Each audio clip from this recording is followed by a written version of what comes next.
niya ni bwana chakre sani ni ng'ama dichuo ma serious kan kama oketo ni ok odwar think kendo ma gima serious ni oweyo ni dhako ema think ne. Adwaro nyisi niya nowadays boys think 10 times than girls. Kendo adwaro nyisi ni in ng'ama dichuo kopo ni onyuoli dichiel binyuoli diriyo wanyisi ni osenyuoli ibro kendo gimiluongo ni nyako.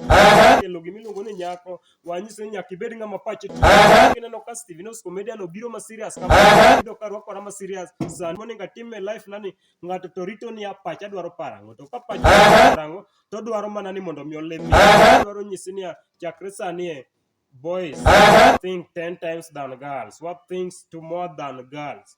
Wanyisi ni gimomiyo what thinks than girls en ni sani iwuok idhi manyo tich kendo iweyo dhako kobede ot kendo kama obede ot no in emango penji ang'o miduogo go to sami gimo penji gimiduogo no kendo sandi anyisi ni awengo gimano.